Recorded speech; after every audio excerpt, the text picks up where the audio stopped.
और अब से ठीक 24 घंटे पहले शेख हसीना अपने देश में थी, ढाका के पीएम आवास में थी, प्रधानमंत्री के पद पर थी। आज 24 घंटे के बाद समय का चक्र इतनी तेजी से चला कि शेख हसीना को देश छोड़ना पड़ा, पीएम का पद छोड़ना पड़ा और अब कहां जाएंगी ये भी तय नहीं है।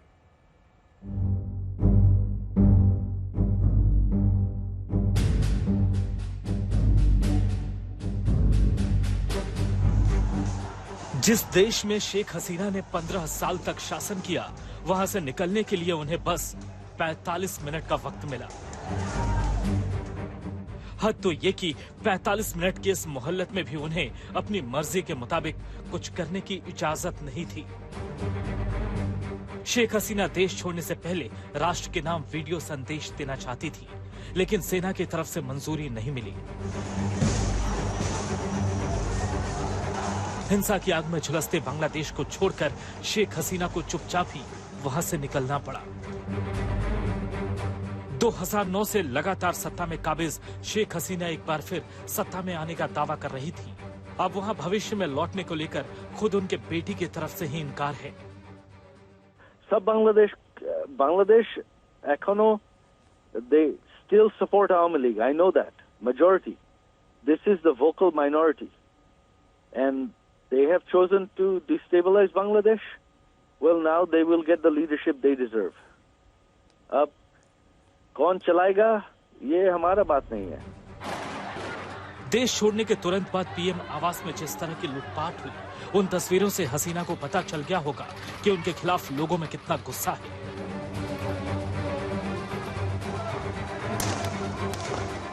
अवामी लीग के दफ्तर के बाहर लगे उनके पिता की मूर्ति जिस तरह से तोड़ दी गई, शेख हसीना को यकीन हो गया होगा कि नफरत के इस हिंसा के बीच उनकी वापसी कितनी मुश्किल होगी। कल शाम 5:45 बजे के करीब शेख हसीना को लेकर बांग्लादेश एयरफोर्स का विमान हिंडन एयरबेस पर आ गया था। यहाँ राष्ट्रीय सुरक्षा सलाहकार अजीत डोभाल से उनकी चर्चा हुई। शेख हसीना हिंडन एयरबेस के गेस्ट हाउस में ठहरी हैं। बांग्लादेश एयरफोर्स के जिस विमान से शेख हसीना भारत आई थी, वो 16 घंटे तक भारत में रुकने के बाद वापस लौट चुका है। इन 16 घंटों में ये तय नहीं हो पाया कि शेख हसीना की अगली मंजिल क्या होगी। पहले ये खबर आ रही थी कि शेख हसीना भारत से लंदन के लिए रवाना हो जाएंगी, लेकिन अभी इस सस्पेंस से पर्दा उठना बाकी है।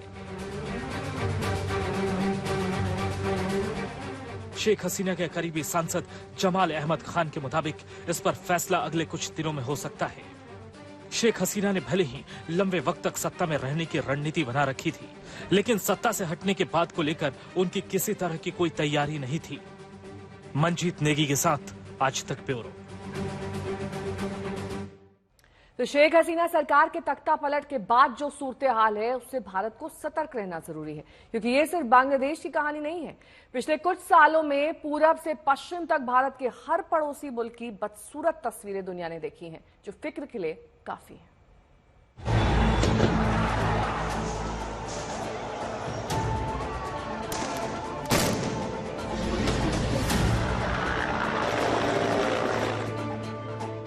बांग्लादेश की प्रधानमंत्री शेख हसीना एक तरफ मुल्क छोड़कर भाग रही थी, दूसरी ओर ढाका में लूट मची हुई थी।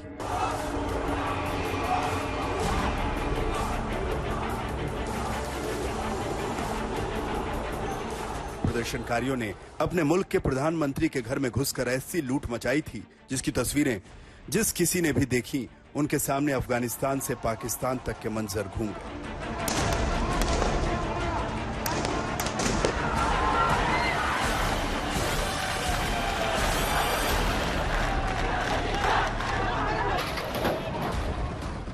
कहने को तो ये 3 मुल्कों में 3 अलग अलग तारीखों पर हुई अलग अलग घटनाएं, मगर तीनों की तासीर एक, मिजाज एक, और अब तो मुस्तकबिल भी एक ही नजर आ रहा है।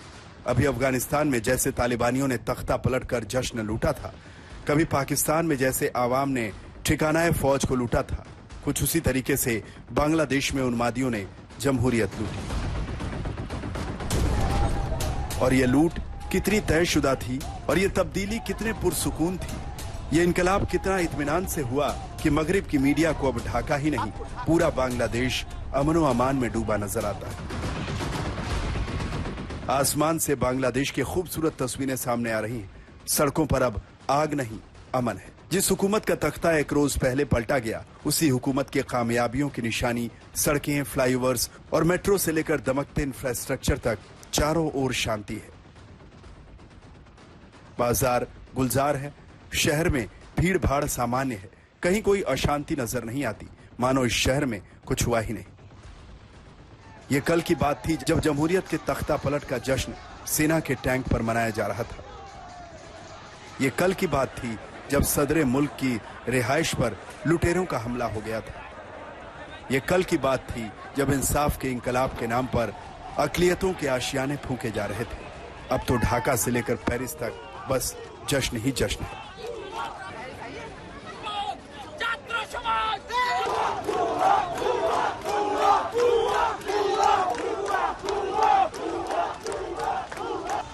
ये जश्न उस तब्दीली का है जिसे लोग आजादी कह रहे हैं। ये जश्न उस तख्ता पलट का है जिसमें 2 दशकों की सत्ता को 2 घंटे के अंदर आत्मसमर्पण करना पड़ा था। आज तक ब्यूरो। बांग्लादेश में अब जनता के वोट से चुनी हुई सरकार पलट दी गई। ये अब 17 करोड़ बांग्लादेशी नागरिक नहीं, चंद चेहरे तय करेंगे और तब तक नोबेल जीतने वाले मोहम्मद यूनुस अंतरिम सरकार के मुख्य सलाहकार होंगे।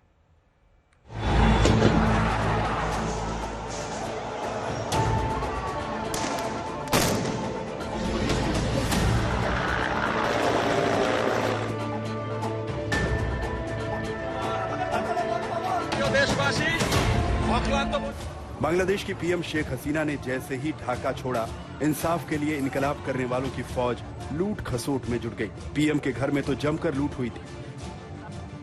आसपास के अल्पसंख्यकों के घरों से लेकर दुकानों तक में जबरदस्त लूटपाट, आगजनी और कत्लो गारत मचा दी गई। जब छात्रों के कंधों पर रखकर सत्ता के कब्जे की साजिशों की तस्वीर पूरी दुनिया में दिखने लगी, तब उन चेहरों को फिर सामने लाया गया जो इस इनकलाब के सबसे बड़े मोहरे बने।